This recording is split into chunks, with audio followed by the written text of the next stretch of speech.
warahmatullahi wabarakatuh. Alhamdulillahirabbil alamin. Wassalatu wassalamu ala asrofil anbiya'i wal mursalin wa ala alihi wa sahbihi ajma'in. Amma ba'du.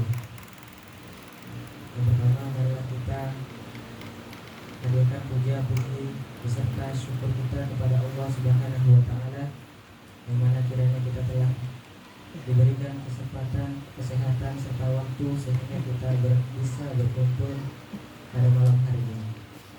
Tak lupa pula salawat berangkaikan salam marilah kita hadiahkan kepada Nabi besar Nabi Muhammad sallallahu alaihi wasallam, yang sama-sama kita muliakan Al-Ustaz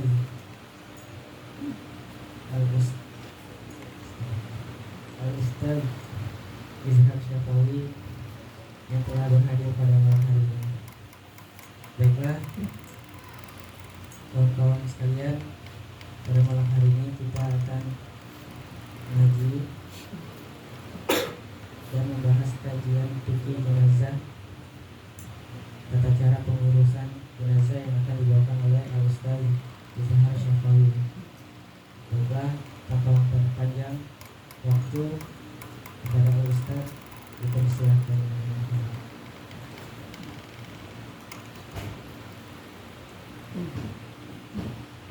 Bismillahirrahmanirrahim.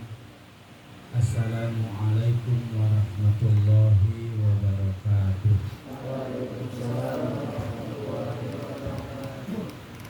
Innal hamdalillah nahmaduhu wa nasta'inuhu wa nastaghfiruhu wa na'udzu billah. Asyhadu an la ilaha illallah wahdahu la syarika lah wa la haula wa la quwwata illa billah. Wa asyhadu anna sayyidana wa nabiyyina Muhammadan bin Abdillah. Allahumma shalli wa sallim wa barik ala Muhammadin wa ala alihi wa sahbihi wa man wala. Amma ba'd. Rabbi shrah li sadri wa yassir li amri wa hlul 'uqdatam min lisani yafqahu qawli.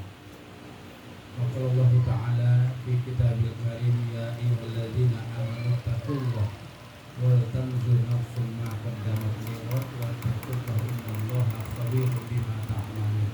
Shadaqallahul 'azim. Yang kami muliakan ahli bait di rumah ini, ikhwan wal akhwat, saudara-saudara, para pengurus dan anggota remaja masjid Baitur Rahman yang dimuliakan Allah dan yang berhati mulia. Syukur kita kepada Allah, mengucapkan alhamdulillah rabbil alamin, di mana hari ini kita masih diberikan Allah kesempatan hidup. Dari awal bangun tidur tadi kita sudah sadar, kita menghirup udara yang segar, oksigen yang gratis kita terima, sehingga dengan kehidupan pagi tadi lanjut kepada siang hingga di malam ini. Namun kita tidak tahu esok hari kita masih dapat menghirup udara ini atau tidak. Wallahu a'lam. Tapi tetap bersyukur kita, sehingga kalau bersyukur Allah tambahkan nikmat. La in syakartum azidannakum wa la in kafartum inna adzabi lasyadid. Kalau kita bersyukur saja, insyaallah ditambahlah nikmat, ditambahlah rezeki, ditambahlah umur kita, ditambah pula lah kebahagiaan dan kenikmatan kita. Sholawat dan salam kita haturkan ke haribaan junjungan alam Nabi Muhammad sallallahu alaihi wasallam. Allahumma shalli wa sallim wa barik alaihi. Rasulullah wafat 63 tahun dan berdakwah selama 23 tahun dari kota Mekah ke kota Madinah. Dakwahnya tidak membawa uang, tidak membawa makanan, dan tidak membawa jabatan. Dakwahnya membawa akhlakul karimah, sehingga dakwah itu diterima di santero dunia, sejagat raya sampai kita.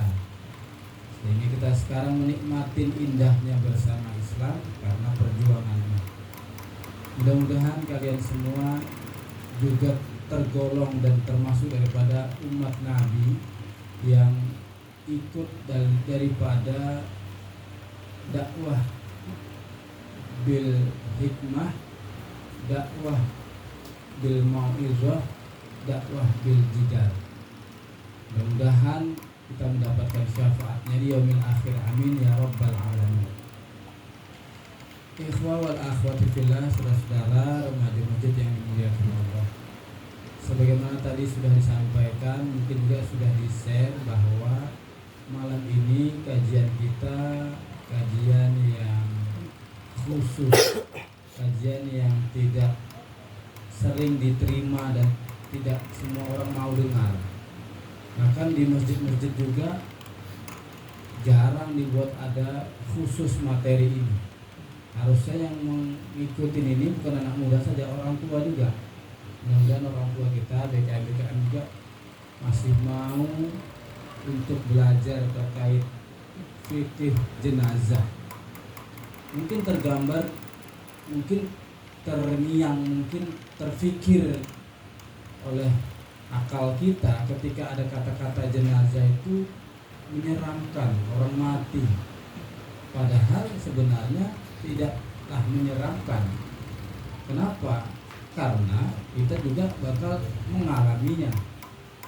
Sebagaimana Allah berfirman, kullu nafsin dha'iqatul maut, setiap yang hidup pasti mati. Setiap dari awal pasti ada terakhir. Setiap kita bermula pasti ada di penghabisannya. Nabi saja, kalau seandainya manusia itu tidak mati, mungkin Nabi tidak dibuat mati sama Allah. Tapi Nabi juga manusia, juga dicabut nyawanya. Apakah Allah enggak mencintainya? Allah mencintainya, tapi menunjukkan kepada umat ini bahwa semua akan merasakan mati.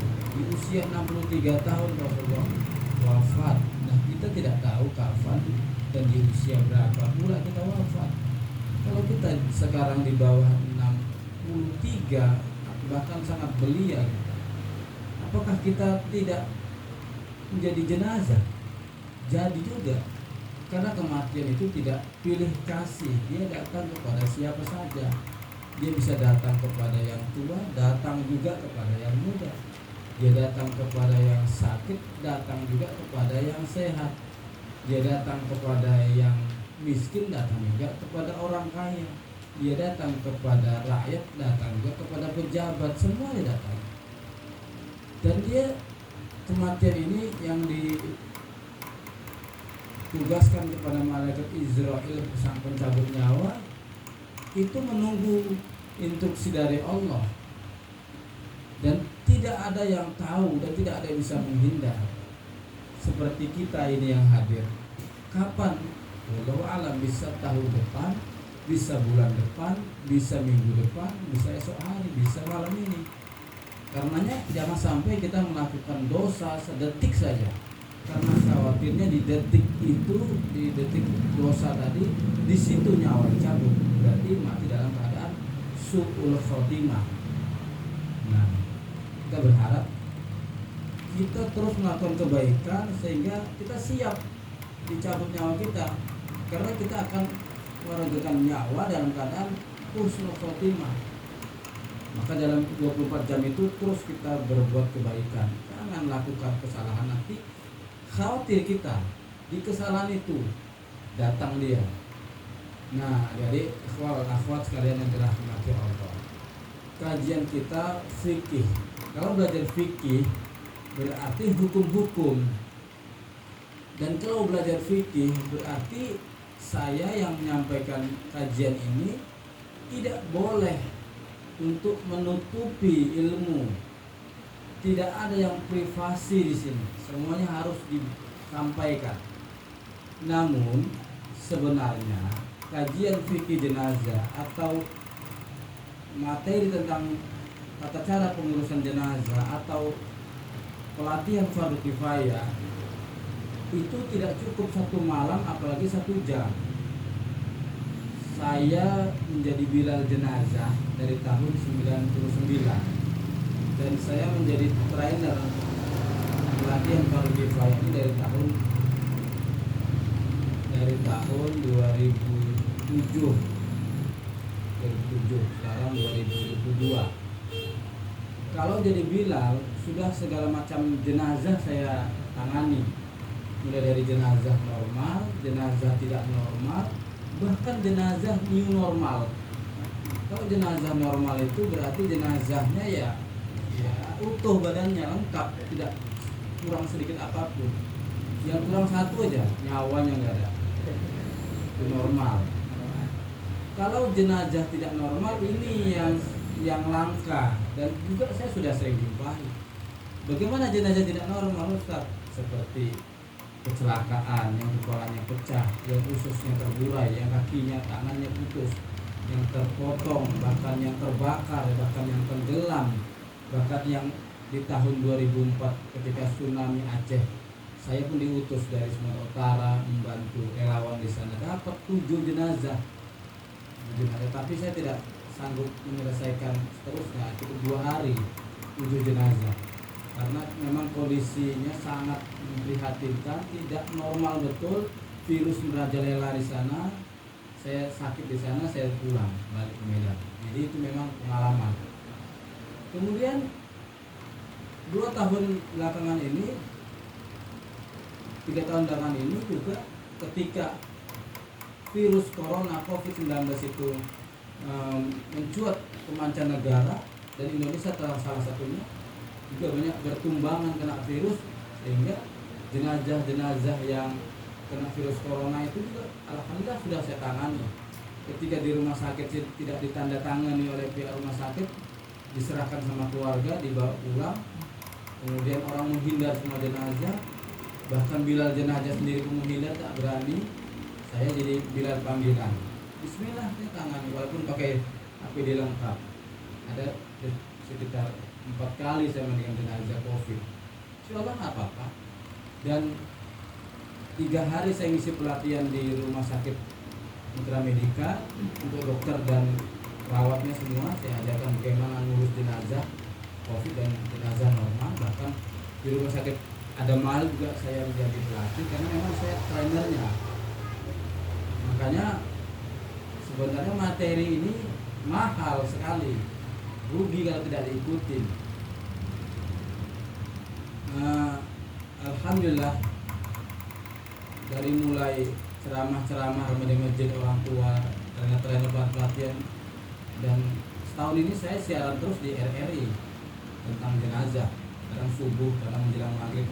Setiap menjelang maghrib siaran saya, suara saya diperdengarkan, alhamdulillah. Dan Jumat besok hari ini insya Allah pada asar pun saya siaran di TVRI, sudah mulai masuk ke media. Karena apa? Karena sebenarnya penting. Jadi rugi sekali tidak diikuti materi. Karenanya kalau mengikuti pelatihan ini durasinya panjang, bisa sampai 3 jam. Tapi karena kita ini kajian, saya tawarkan ini berkelanjutan, nggak cukup malam ini. Ini pun saya sekedar memotivasi agar kita terinspirasi. Kemudian hukum-hukumnya, dasar-dasarnya, tata caranya yang mungkin sebahagian tidak selesai. Nanti kalau dilanjutkan kita akan praktek juga. Kalau dilanjutkan dengan kajian waktu berikutnya, kita akan praktek bagaimana memandikan jenazah. Saya tunjukkan. Tapi nampaknya kalau di rumah tak cukup ruang, harus di masjid itu. Sekaligus orang tuanya pun harus tahu bagaimana sebenarnya memandikan jenazah menurut syariat Islam, bukan menurut tradisi. Sekarang banyak orang melakukan hukum ini tradisi budaya. Dalam hukum Islam, dalam hadisnya, dalam ulamanya mengajarkan bagaimana mengkafankan, bagaimana menyolatkan, bagaimana menguburkan, semuanya diatur itu. Namanya fikih. Ada yang wajib, ada yang sunnah, ada yang haram, ada yang makruh, ada yang mubah. Hukum-hukum ini dalam Islam diatur. Tapi terkadang orang mengamalkan hukum ini al-adatul muhakamah, mengambil hukum menurut tradisi jadi hukum. Inilah yang kadang-kadang kita sedih.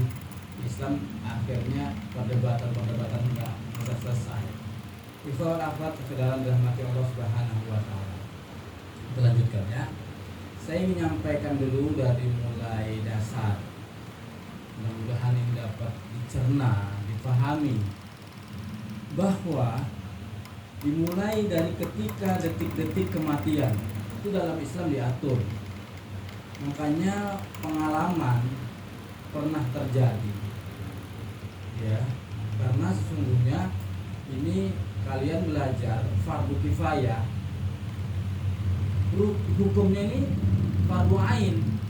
Belajar tata cara pengurusan jenazah, saya ulang, belajar tata cara pengurusan jenazah atau mengetahui tata cara pengurusan jenazah hukumnya fardu ain. Tapi mengurus jenazah hukumnya fardu kifayah. Jadi setiap umat Islam, muslim muslimah, wajib hukumnya tiap orang mengetahui tata caranya, tapi mengurusnya fardu kifayah. Kalau fardu ain tiap orang, kalau fardu kifayah itu fardu artinya kewajiban, kifayah artinya hukum yang dapat diwakilkan. Jadi satu orang yang dapat mengurus jenazah itu terwakilkan semua satu kampung, terbebas dari dosa. Tapi satu orang ini tadi, katakanlah Bilalnya atau siapalah dia yang mengurus jenazah tadi, tak paham tata caranya, tak bersih, setidaknya tak bersih, caranya salah, maka tetap berdosa satu kampung. Jadi kubur kan udah dikafarkan, sudah ada semua udah, tapi enggak mandikan enggak bersih, tetap satu kampung berdosa. Itulah ngerinya. Jadi sebenarnya umat Islam harus tahu.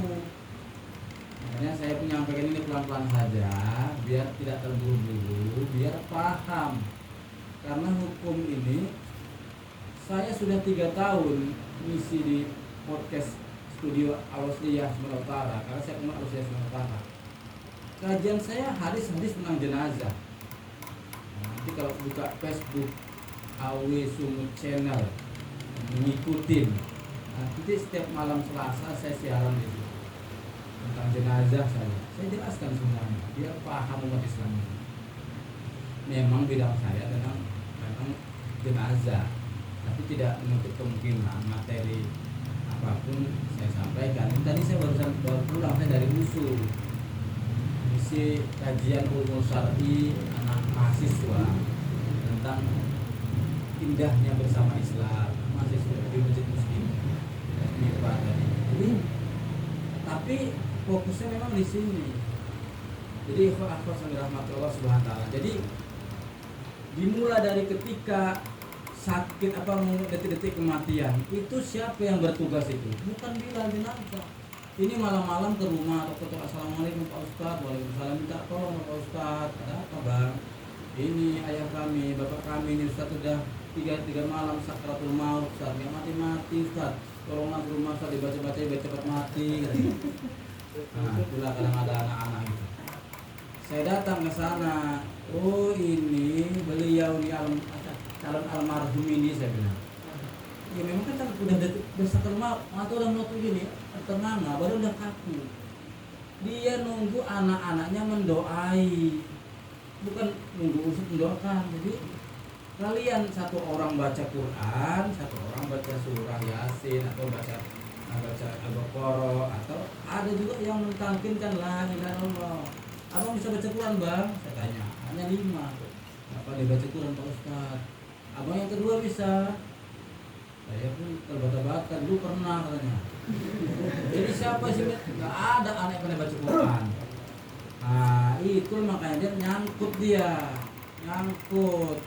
idza ruh ittaba'al basar, apabila ruh mata pun ngikutin. Ketika ruhnya mau keluar dari tenggorokan, dari mulut keluar, itu dalam satu riwayat itu dicabut nyawa itu seringan-ringannya, sakitnya seringan-ringannya seperti dimasukkanlah barang besi panjang yang diulirkan kawat-kawat duri, dimasukkan ke mulut seseorang, sakitnya seperti itu seringan-ringannya.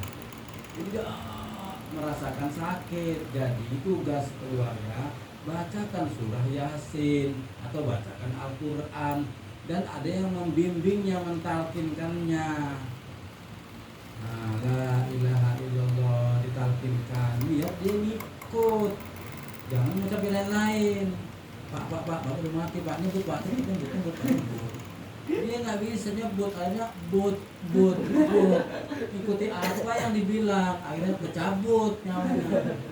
La ilaha illallah saja. Kalau pun panjangan Allah di telinga kanan, dengan telinga berfungsi lagi. Nggak ada yang berfungsi lagi tuh pada saat itu, cuma telinga kanan dikasih kesempatan. Karena nggak tahu. Nah, ketika sudah keluar rohnya, apa tugasnya? Kita disuruh mengucapkan kalimat istirja. Apa itu kalimat istirja? Innalillahi wa inna ilaihi raji'un. Sama seperti kita dengarkan kabar duka dari masjid, innalillahi wa inna ilaihi raji'un dalam dunia. Kita sunnah innalillahi. Kita juga jangan ngucap lain. Alah, waktu mati pula ya. Nggak boleh ngucap lain. Harus kalimat istirja dulu.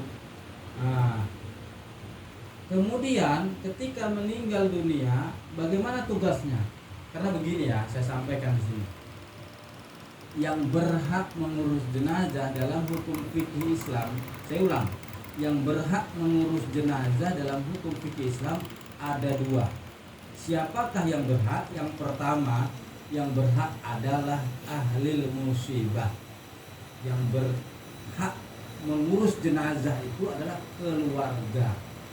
Seorang ayah meninggal, yang wajib, yang paling berhak adalah anak laki-lakinya. Paling wajib, anak laki-laki.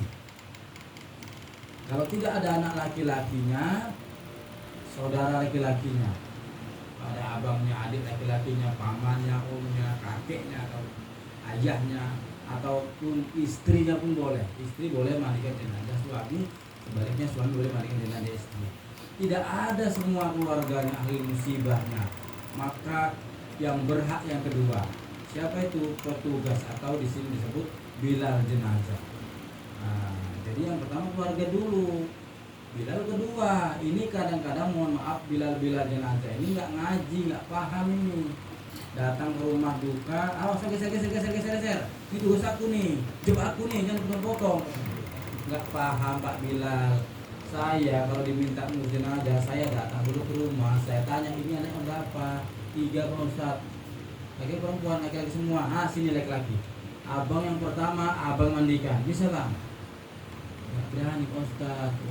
Yang kedua lah ya. Awak takut Pak Ustaz. Nggak berani sama kali ya. Yang ketiga ya.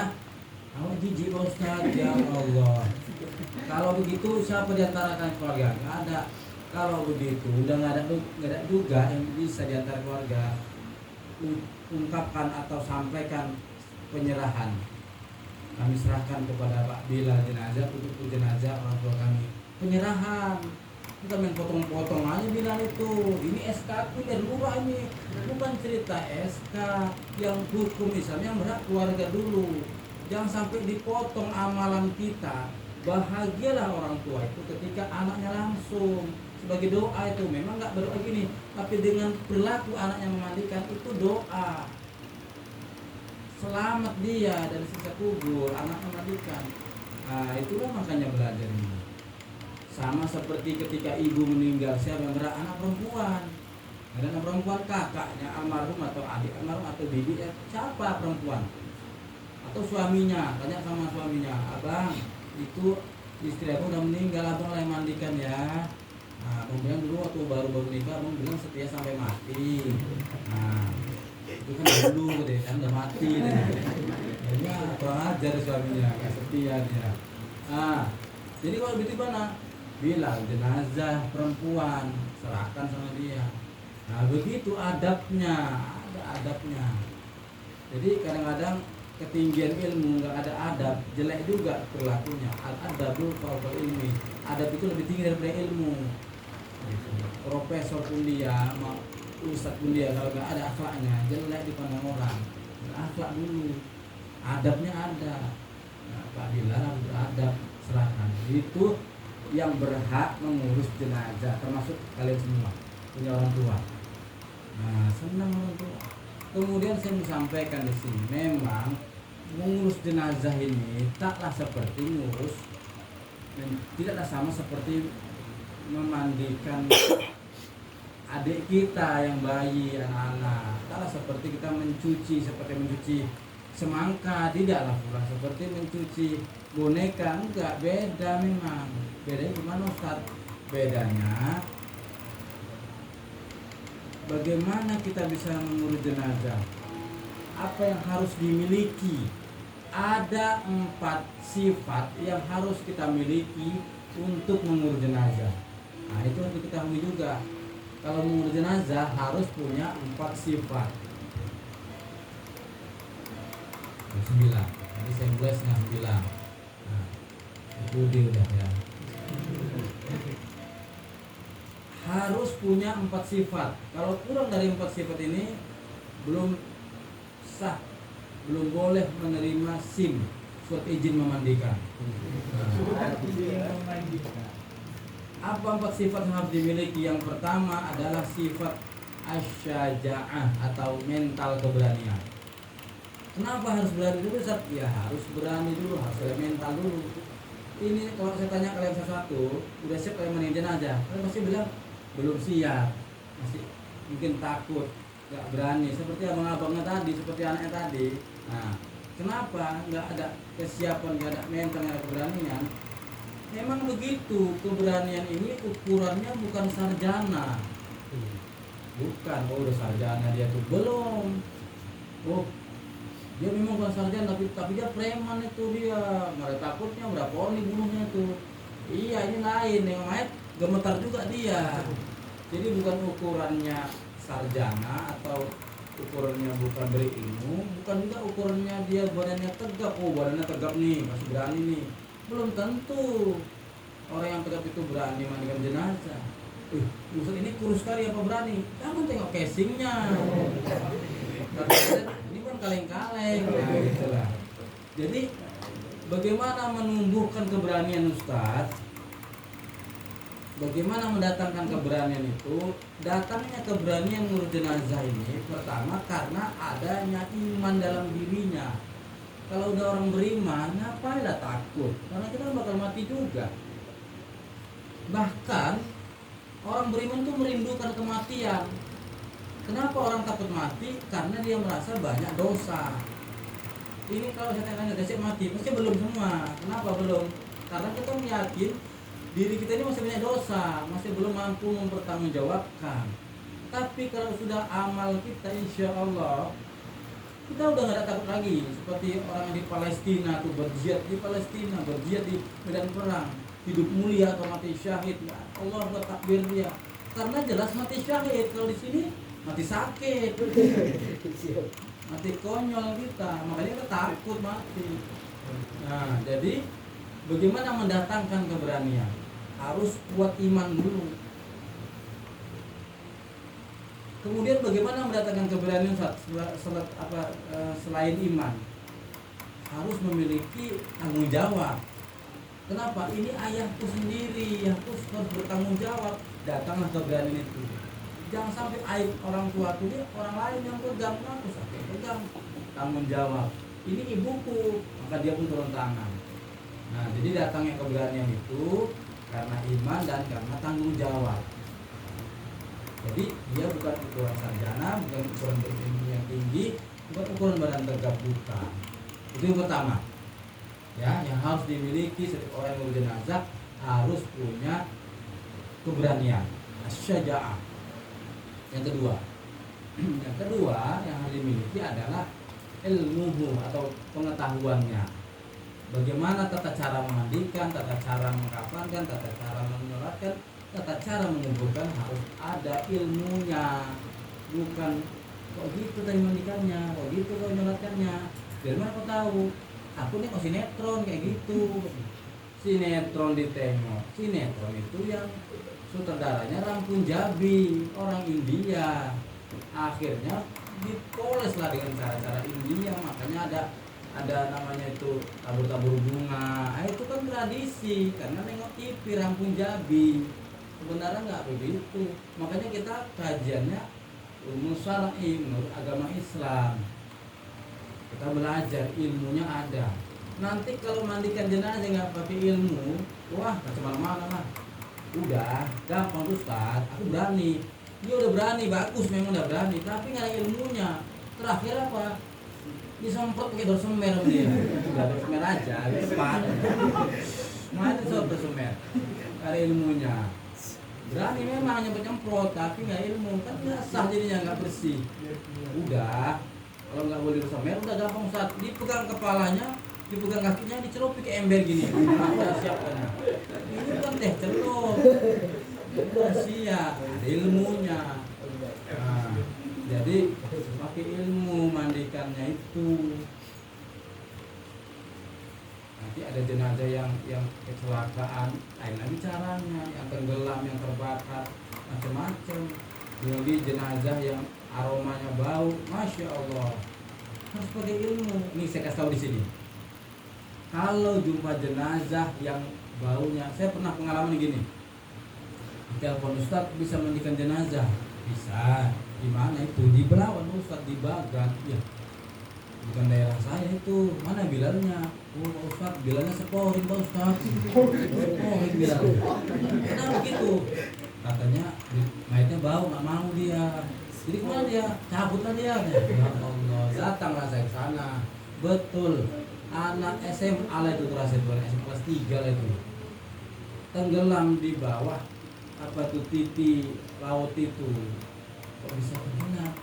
Iya Ustaz, tapi ngelim dia. Nah ngapain ngelim kawan ini? Ngelim apa? Lem kambing sedotnya sampai 5, ya Allah. Nggak play dia gini kepala, masuk kolong mati. Nah jadi badannya gembung. Udah 3 malam baru jumpa. Baunya luar biasa, orang pakai masker semua. Itu belum COVID itu. Jadi datang saya, luar biasa baunya. Pakai masker tembus juga. Oh, ini saya kasih tahu triknya, tipsnya supaya tidak tercium bau jenazah kalau sangat menyengat. Ambil bubuk kopi sesendok, letakkan di kain sepotong, ya, bungkus, tutuplah bubuk kopi tadi, agak diikat sekali lah, ya. Sudah terbungkus, letakkan di dalam masker. Jadi posisinya menutup hidung kita. Bubuk kopi yang terbungkus, dan kopi langsung ke hidung. Nanti hitam hidungnya. Ih, paten maksudnya, atau cium bau, nggak tahu dia. Nah, di dalam ada bubuk kopi, begitu. Kalau ada bubuk kopi, kalau nggak ada bubuk kopi, udah menurut ilmu medis, kalau ada bau aroma tak sedap menyengat, hirup aja baunya dalam-dalam. Gitu. Iya, udah hirup, tahan nafas bentar, ambil kapas atau apa, sumbat kuping kanan, sumbat kuping kiri. Kenapa nggak sumbat hidung? Saraf hidung dan kuping sama. Pertanyaannya, udah pernah saya coba? Belum pernah saya coba. Kalau mau cobalah. Nah, itu juga ilmu. Ya, jadi memang harus pakai ilmu. Bagaimana itu semua? Memang macam-macam lah pengalaman saya. Ada lagi kecelakaan kereta api. Udah Ustaz, ini jenazahnya udah diantar ke rumah. Saya tengok, loh, mana kakinya? Saat kakinya, entah kemana lompatnya katanya. Kapan nih kecelakaannya? Tadi malam. Ini masih pagi.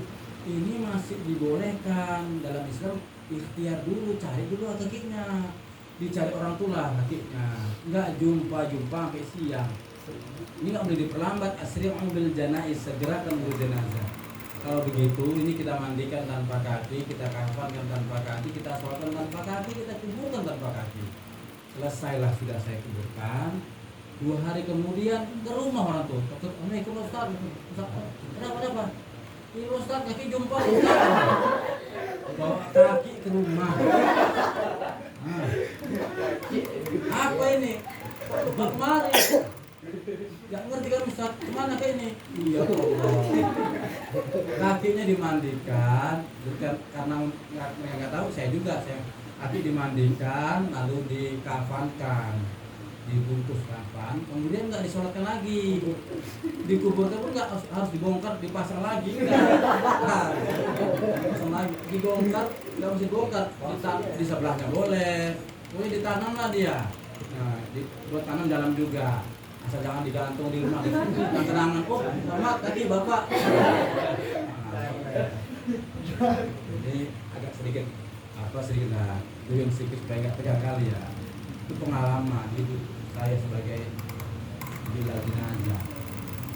Nah, jadi ilmunya harus ada. Kalau nggak ada ilmu nanti bisa tak sah mandinya, satu kampung juga berdosa. Yang ketiga, tadi kan judulnya kan ini kan apa yang harus kita miliki, sifat apa? Pertama keberanian, kedua ilmu, ketiga amanah.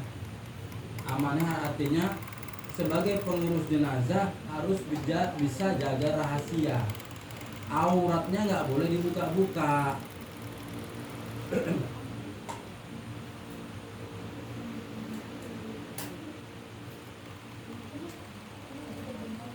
Auratnya nggak boleh dibuka.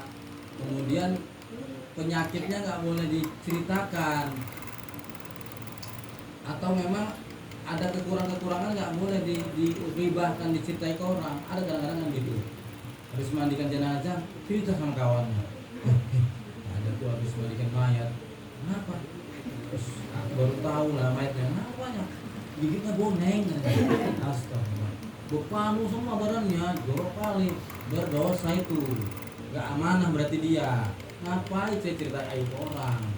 Udah meninggal pula orangnya. Kalau kita menutup aib saudara kita, maka Allah akan tutup aib kita dunia akhirat. Udah gimana? Makanya saya sering nasihati orang-orang tua ini. Orang tua ini kadang-kadang mengikuti tradisi. Itu kalau sudah meninggal dunia, itu nggak boleh jenazahnya ditelanjangi gitu.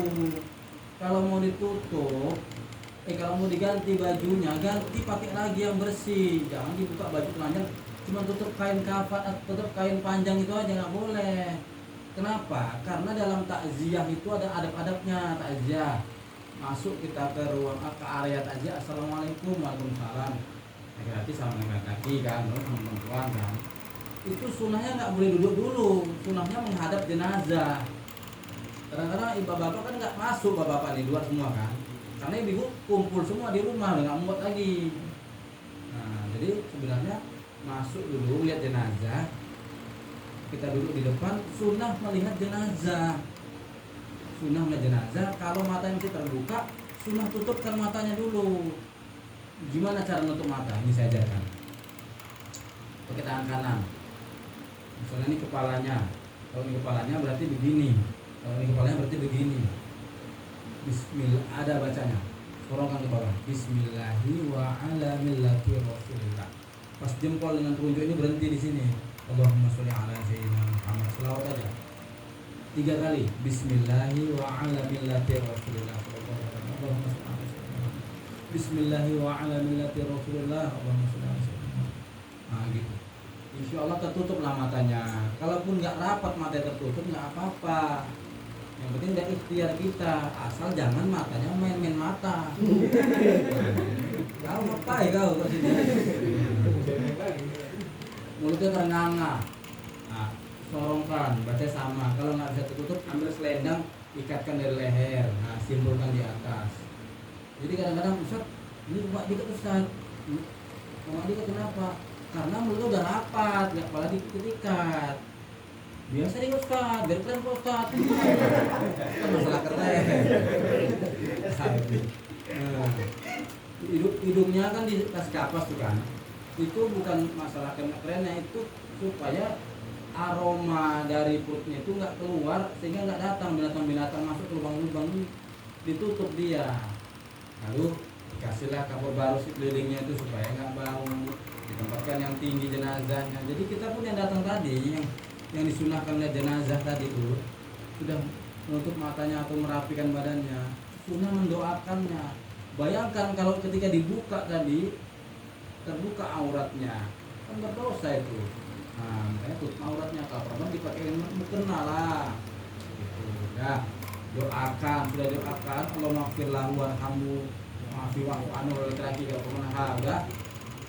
Baru terakhir memberikan nasihat kesabaran. Jadi nasihat kesabaran bukan dari ustadz saja. Setiap yang datang boleh sabar kak ya, sabar bang ya. Walaupun abang mencintai kakak nih, tapi Allah lebih cintai kepadanya. Begitu nasihat kesabaran, jangan menangis. Nah, baru kemudian kalau ada rezeki kita, kasihkan uang apa namanya itu, bela sungkawa. Malu lah Ustaz, 5.000. Kalau malu taruhlah di Kota Impa. Di sini ada Kota Impa Pak Ustaz, yang ada ini baskom ada berasnya, kan gitu kan? Ya. Itu tradisi tuh, itu dulu supaya duitnya nggak terbang dia, ke Impa beras.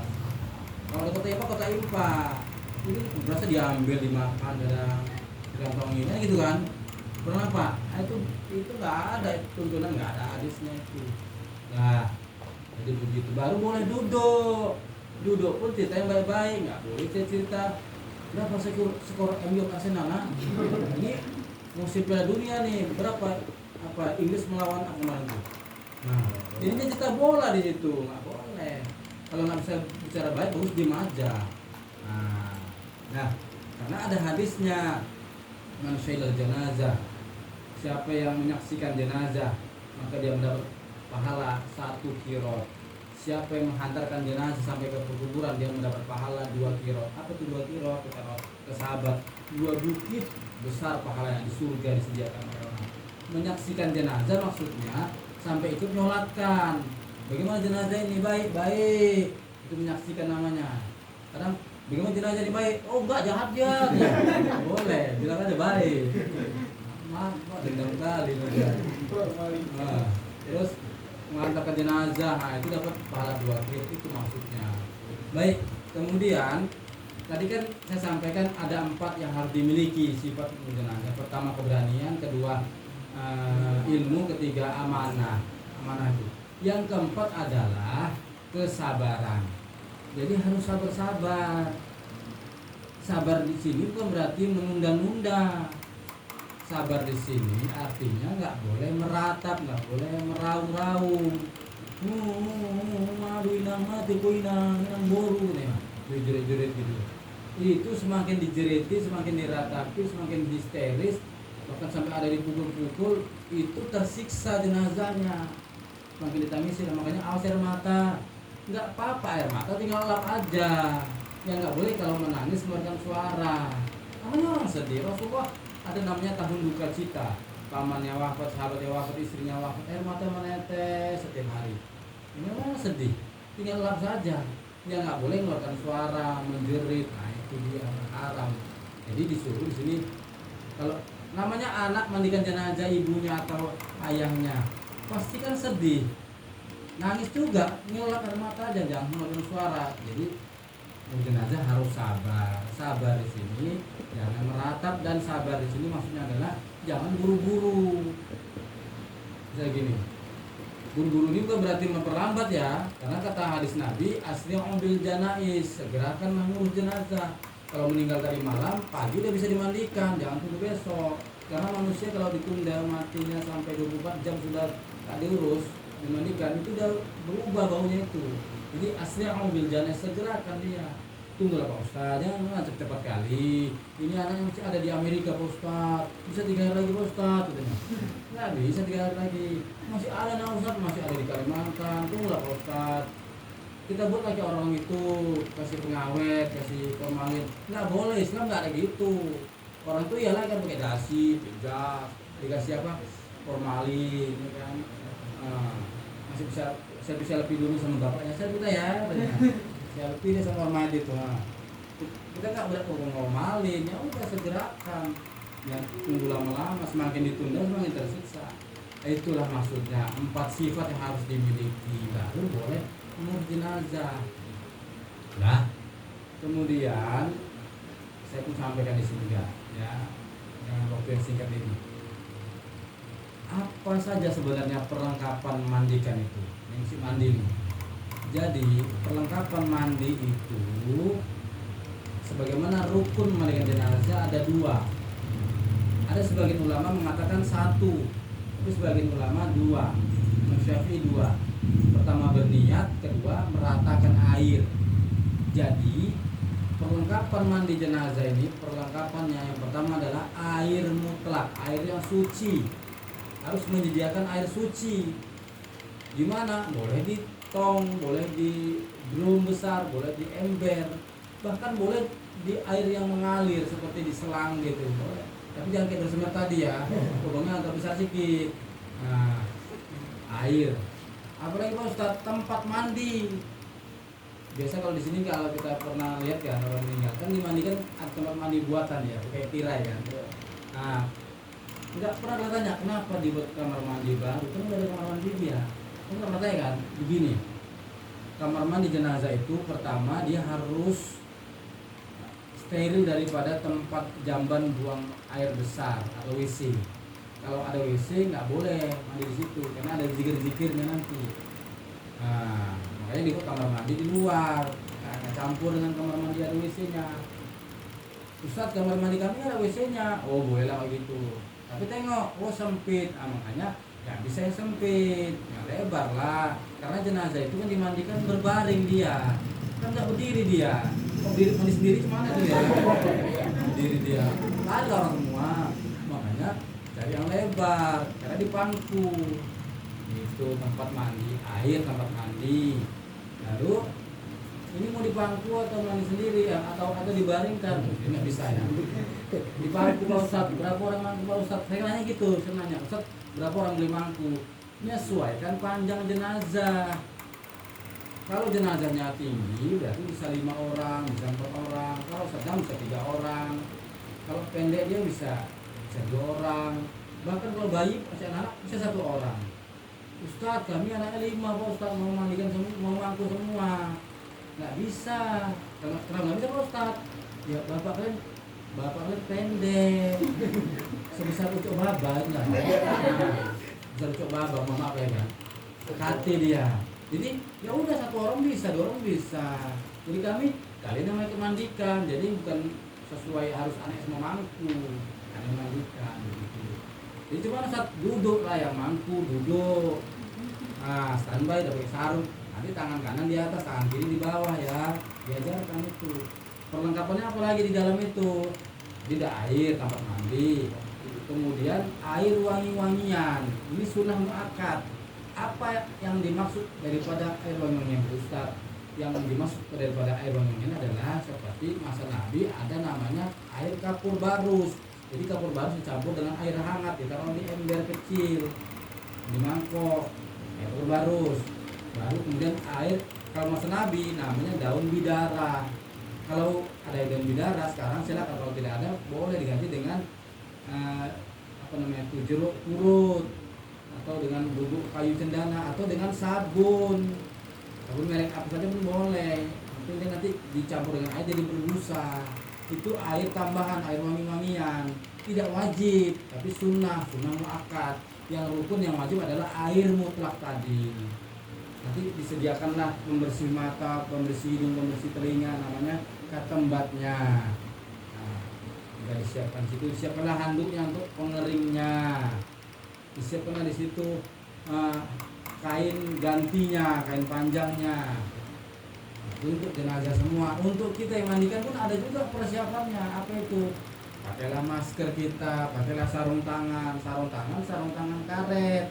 Jangan sarung tangan kiper dipakai. Sarung tangan karet dia, pakai apa namanya itu?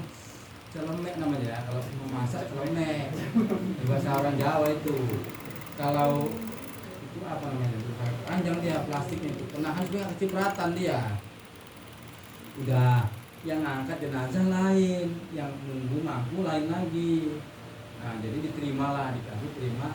Keluar yang angkat tadi, kita pun masuk yang mandikan tadi, jangan langsung mandi. Jadi dibuka dulu semuanya yang menempel-nempel dipakainya itu. Bajunya dibuka, celananya dibuka semuanya dengan tertutup kain auratnya. Laki-laki tertutup dari pusat sampai lutut, perempuan tertutup dari leher sampai kaki. Rambutnya panjang Pak Ustadz, boleh dipotong? Nggak boleh rambutnya dipotong. Gondrong Pak Ustadz, laki-laki kok gondrong? Ya pantas lah. Nah, cuma Ustadz boleh pangkas di sini? Nggak boleh kita memangkasnya. Jadi kapan dia mangkasnya? Waktu hidup lah itu memangkas. Udah meninggal pangkas lagi. Itu namanya udah bagian tubuhnya. Kalau masih terkucir, diuraikanlah rambutnya, lepaslah kucirnya. Masih tercocang, uraikanlah cocangnya. Kalau masih tersanggul, uraikan sanggulnya. Kalau masih rambutnya macam apa tuh ya, mbak surip. Nah, limbet itu kemana? Kapok lah, 10 sampul itu. Banyak itu, kalau selimut bagai kali. Anak alay-alay itu kan dibuat gitu ya, susah aja tuh. Nah, kukunya panjang nggak boleh dipotong. Jadi kapan mukanya Ustaz? Ya waktu hidup kamu potong kuku, nggak boleh ngambil itu. Apa yang dipakainya? Pakai jam, buka jamnya. Pakai cincin, buka cincinnya. Pakai gelang, buka gelangnya. Pakai anting-anting, buka anting-antingnya. Pakai kalung, buka kalungnya. Terus anting-antingnya banyak saat tindik-tindik sampai ada orang yang bertindik banyak. Dibuka tuh, anak alay-alay itu, anak alay. Nah, anak alay itu sok keren dia. Ngomong sok paten lu gue. Lu gue. N. Lain. Paten ya. Nah, itu bertindik-tindik itu dibuka tindiknya. Kadang ada hidung ditindih kan, ada mata ditindih alisnya, ada bibir ditindih, macam-macam ditindih. Itu dibuka semua. Itu yang digigit apa namanya itu? Behel itu dibuka itu. Jangan usah biarkan Pak Ustaz, enggak ada. Nanti marah buka. Tahu lah. Buka itu.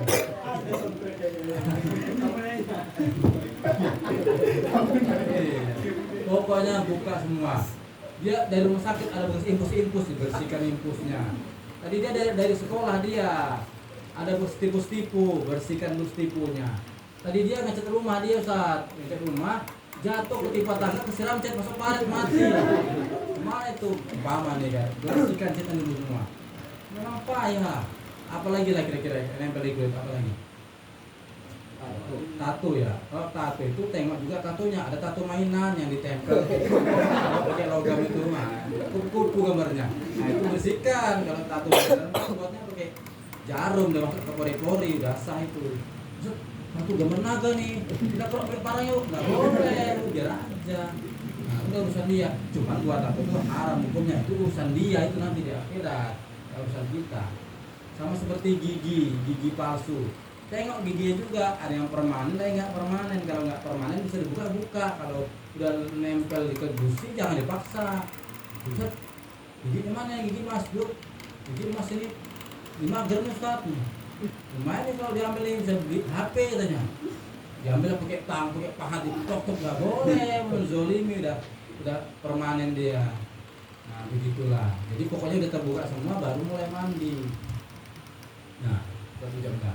Nah, jadi ini sekedar ilmu poin-poinnya, awal-awalnya.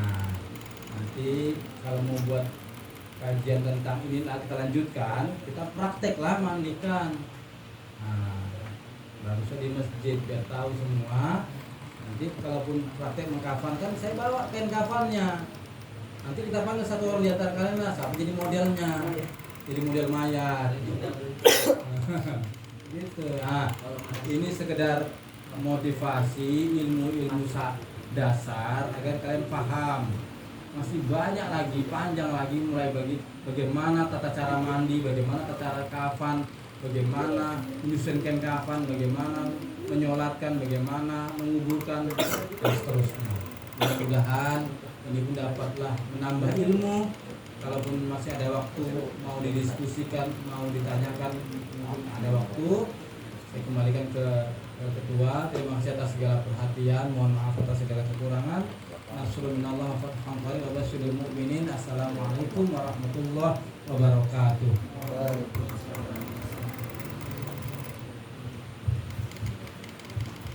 Alhamdulillah, baiklah. Kawan-kawan sekalian, ada yang ingin bertanya?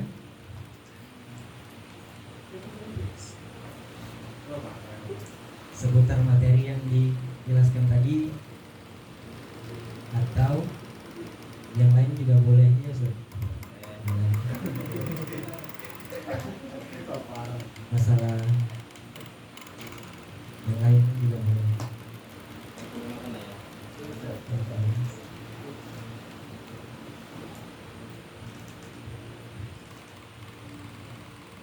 Ya, ada yang bertanya? Ya, apa itu?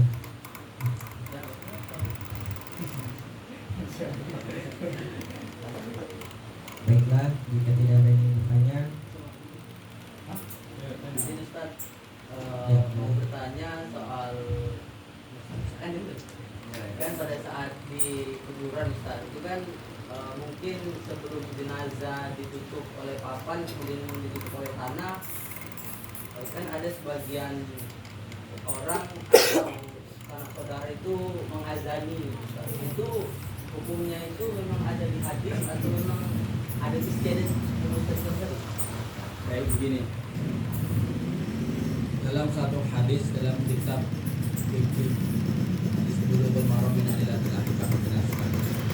Hadisnya berbunyi laqimu amwatikum bila ilaha illallah.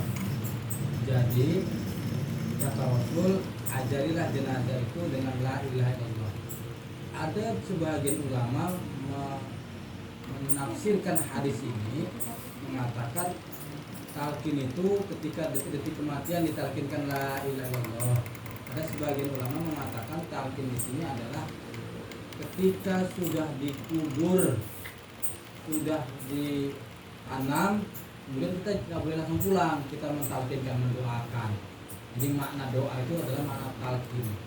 Nah, ada pula persepsi lain memaknai talqin itu termasuklah azan. Azan itu yang dilakukan orang sekarang itu tak pernah dibuat Nabi, tak ada dalil perintah hadisnya. Nah itu tadi mungkin nengok sinetron Rampun Jabi diajarkan ikut. Jadi sebenarnya mengazankan itu tidak ada perintah hadisnya ulama pun. Nah mungkin kebiasaan di kampung itu begitu. Kita lahir diazankan, mati disolatkan, bukan mati diazankan. Itu azan untuk orang yang hidup ke masjid. Ini waktu hidup dengar azan nggak ke masjid, udah meninggal nggak dengar lagi diazankan, mana mungkin dia balik ke masjid. Nah, jadi sebenarnya makna situ laqimu amwatukum ditalqin itu diajarkan dia. Mulai dari detik kematian diajarkan la ilaha illallah. Ketika sudah dikubur ditalkinkan dengan doa anak-anak. Soalnya jangan langsung pulang anak-anaknya, doa di situ. Nanti tengok aja di Google itu kalau pada nyari, itu tak apa ya. Talqin di atas kuburan tulis, atau talqin untuk jenazah. Ada di situ baca-bacanya. Di print, dibacakan boleh. Nah, jadi makna seperti itu ya. Ustaz, kami selama ini di sini diajarkan berdosa, enggak berdosa. Cuman enggak pernah dibuat Nabi. Ya mungkin ya sekedar ya boleh saja, nggak ada perintah. Melakukanlah hal-hal yang menurut perintah sehingga tidak menjadi kontroversi, tidak menjadi pertanyaan orang. Seperti itu. Terima kasih. Saya kembalikan. Baik, ada lagi yang ingin bertanya dari perempuannya?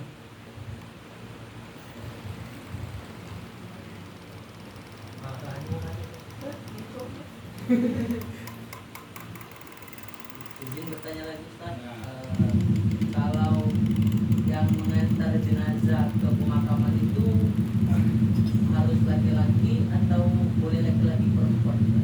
Karena sebagian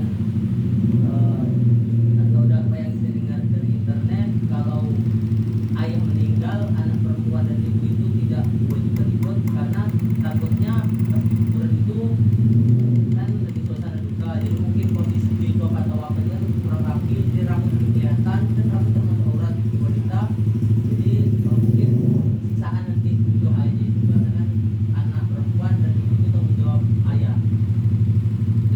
Baik. Gini, jadi sebenarnya pada masa ada hadisnya bahwa dulu ini hadis yang diriwayatkan oleh Aisyah radhiyallahu anha bahwa dulu Rasulullah melarang wanita untuk ikut menghantarkan ke perkuburan. Rasulullah melaknat wanita yang menghantarkan ke perkuburan karena pada masa itu banyak wanita yang menghantar ke perkuburan menimbulkan fitnah karena histeris tangisannya, fitnah karena auratnya, fitnah daripada gunjingan orang lainnya, jadi fitnah. Kemudian di belakangan waktu Rasulullah membiarkan ada wanita yang ke perkuburan mengantarkan. Kenapa membiarkan? Dilihat wanita itu tidak menimbulkan fitnah, dia menutup aurat secara syar'i, tidak tadi lengkap, kemudian tidak mengeluarkan tangisan, kemudian tidak menimbulkan pandangan yang lain, yang orang yang bukan mahramnya melihatnya. Jadi pada saat itu dibolehkan. Nah, sekarang pada umumnya orang-orang wanita-wanita ini yang menghantar ke perguruan tidak mampu menjaga fitnah, sehingga ijma ulama, sepakat para ulama, wanita-wanita yang menghantar ke kuburan saat sekarang ini lebih bagus tidak ikut menghantar ke kuburan karena akan menimbulkan fitnah. Sesarai, sehijab syar'i bagaimanapun pakaian wanita sekarang ini, mata laki-laki nggak bisa dipungkiri, tetap melihat juga. Nah, nggak melihat tubuhnya, wajahnya dilihat. Nggak dilihat wajahnya, karismanya dipandang. Nggak melihat karismanya, kesolehannya dilihat. Tetap dilihat juga, jadi fitnah. Gitu. Apalagi seperti orang ini nih, muda-muda soleh ini, pasti dicari nanti adalah wanita yang soleha. Pandangannya cari yang berhijab juga. Orang ini nggak mau, yang nggak mau, orang ini nggak mau, orang ini, ya kan? Ya sekarang nah, nanti. Artinya lebih baik wanita tak ikut menghantar ke perkuburan, akan menimbulkan fitnah. Jadi kapan kami mendoakannya? Di rumah bisa doa. Nah, yang dibolehkan itu wanita berziarah kubur. Ziarah kubur kapan saja boleh. Sama keluarga ziarah kubur. Bukan tunggu bulan puasa, bukan tunggu hari lebaran sampai ngantri parkir depan kuburan semua, macet jalan karena musim ini kan lagi musim katanya. Musim ziarah kubur nggak ada musimnya, kapan saja, tapi lebih bagus hari Jumat. Kan nggak ada orang, lebih bagus. Nah, ziarah kubur untuk ingat kematian juga. Nah begitu. Jadi yang menghantar ke kuburan bagus laki-laki saja. Tapi pun itu yang laki-laki menghantar ke kuburan ada adab-adabnya itu. Sampai kuburan, bukan sembarang masuk, bukan sembarang melangkah-langkahi kuburan, menginjak kuburan. Nah, ini kadang-kadang duduk-duduk di kuburan, rokok di kubur, gas kuburan, pacaran pun di kuburan tengok.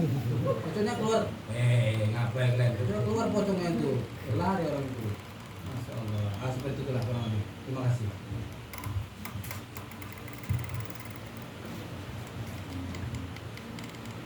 Baiklah, selesai sudah acara pada malam hari ini. Marilah kita tutup dengan doa yang dibawakan oleh Ustaz. A'udzubillahi samil alim minasyaitonir rajim. Bismillahirrahmanirrahim. Alhamdulillah rabbil alamin, hamdan yuwaffi ni'mah wa yukafi mazidah. Ya Rabbana lakal hamdu kama yanbaghi li jalali wajhika wa 'azimi sultanik. Allahumma shalli ala Muhammadin wa ala alihi wa sahbihi ajma'in. Allahumma taqabbal minna du'a'ana wa ya mujibas sa'ilin. Allahumma zidna ilman nafi'an wa rizqan halalan thayyiban wa 'amalan shalihan mutaqabbala. Allahumma inna na'udzubika minal hammi wal hazan, wa na'udzubika minal 'ajzi wal kasal, wa na'udzubika minal jubni wal bukhl, wa na'udzubika min ghalabati ad-daini wa qahri ar-rijal. Allahumma 'afina fi badanina, Allahumma 'afina fi sam'ina, Allahumma 'afina fi basarina. La ilaha illa anta khalaqtana. Allahumma inna nas'aluka salamatan fid dinina wa 'afiyatan fil jasadina wa ziyadatan fil 'ilmina wa barakatan fil rizqina wa tawbatan qabla al-maut wa rahmatan 'inda al-maut wa maghfiratan ba'da al-maut. Allahumma hawwin 'alaina fi sakratil maut wa najatan minan nar wa 'afwa 'anil hisab. Allahumma khtim 'alaina bil husni khawatimah wa la tahtim 'alaina bisu'il khawatimah. Allahumma ighfir lana dhunubana wa liwalidayna warhamhuma kama rabbawna shighara wa li jami'il muslimina wal muslimat wal mu'minina wal mu'minat al-ahya'i minhum wal amwat innaka antas sami'ul 'alim. Rabbana atina fid dunya hasanah wa fil akhirati hasanah wa qina adzaban nar. Subhana rabbika rabbil izzati amma yasifun. Wassalamu alal mursalin. Alhamdulillahi